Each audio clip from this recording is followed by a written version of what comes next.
रिया, नमस्ते अंकल। 100 रुपये है क्या तुम्हारे पास? हाँ, क्या हुआ? अरे रिक्शा वाले को किराया देना है। अच्छा। इस भिखारी से मिलवाने लाई हो तुम मुझे? पापा, आप गलत समझ रहे हो। जिसके पास अपने रिक्शे को देने के लिए पैसे नहीं हैं और तुम इससे शादी करना चाहती हो? पापा, ऐसा कुछ नहीं है। भैया तुम कुछ मत बोलो, मैं अभी किराया दे के आता हूँ, फिर बात करता हूँ। ठीक है।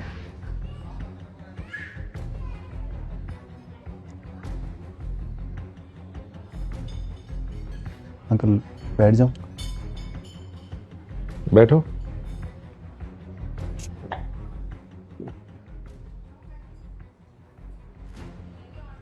जी अंकल, पूछिए क्या पूछना है। और सॉरी मैं थोड़ा लेट हो गया, वो क्या है ना, मैं बस करो, मैं यहां बहाने सुनने नहीं आया हूं। रिक्शे से आने वाला कभी टाइम से आ सकता है क्या? लेकिन तुम जैसे लोग क्या जानो कि टाइम की वैल्यू क्या होती है। Sorry uncle. पापा, छोड़िए ना, जो बात करने आए थे वो करिए ना। अब बात करने को बचा क्या है बेटी? और मैं इससे शादी की परमिशन नहीं दे सकता तुझे।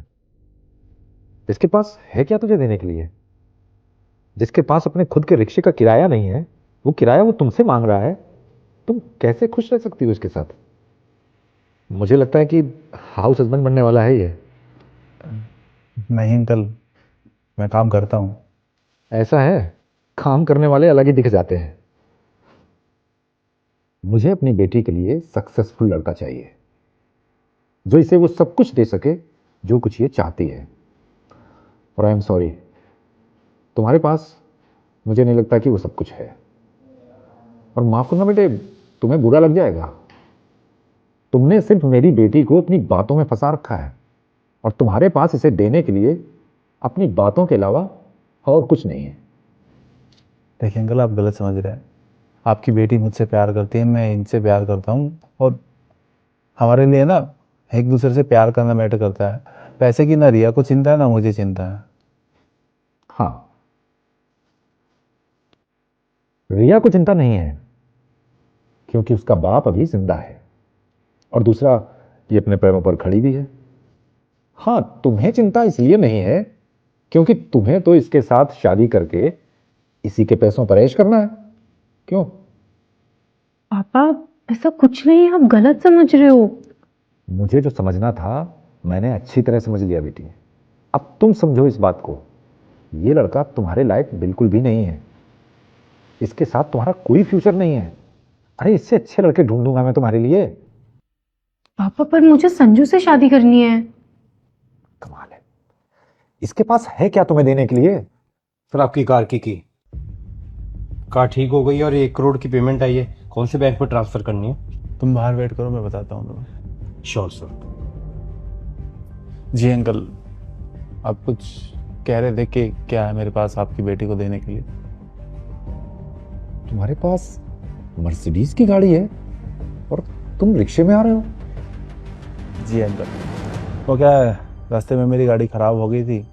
यहाँ आने के लिए लेट ना हो जाऊँ इसलिए मैंने रिक्शा ले ली और ड्राइवर को बोल दिया जैसे ही ठीक हो जाए तो तुम यहाँ पे ले आना गाड़ी। और रही बात वो रिक्शा का किराया देने की, तो मेरे पास कार्ड था, यूपीआई था, जो रिक्शा वाला ले नहीं रहा था, तो इसलिए मैंने रिया से 100 रुपये लेके उसको दिए। बेटे, तुमने मुझे पहले क्यों नहीं बताया कि ऐसा कुछ हुआ है? मैंने तो पता नहीं तुम्हें फालतू में क्या क्या बोल दिया। बेटी, मुझे संजू पसंद है, तुम्हारी चॉइस बहुत अच्छी है। अंकल आपने सिर्फ बोला नहीं, आपने मुझे जज कर लिया, वो भी सिर्फ रिया से 100 रुपये मांगने पर। आपने ना मुझसे पूछा कि क्या करते हो क्या नहीं, और जैसे ही आपने मर्सिडीज़ की चाबी देखी और ये सुना कि करोड़ों का लेन देन है, आपको मैं पसंद आ गया। रिया की चॉइस बहुत अच्छी है। कितनी जल्दी बदल गए ना अंकल आप। नहीं बेटे, वो क्या है कि बेटी का बाप होना तो उसके फ्यूचर के बारे में भी सोचना पड़ता है। समझ सकता हूँ अंकल।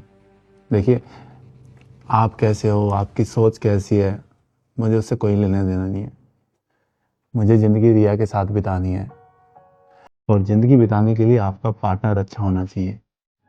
और मेरे लिए रिया दुनिया की सबसे अच्छी पार्टनर है। और मैं आपको प्रॉमिस करता हूँ कि मैं आपकी बेटी को वो सारी खुशियाँ दूंगा जो ये डिजर्व करती है। मैंने तुम्हें जो कुछ बोला बेटे, उसके लिए मुझे माफ़ कर देना। मुझे बहुत खुशी है कि मेरी बेटी को तुम जैसा लड़का मिला है। थैंक यू पापा। चले कहाँ? अंकल, आपने परमिशन दे दिया है, थोड़ा बहुत सेलिब्रेशन तो बनता है ना। हाँ हाँ बिल्कुल जाओ।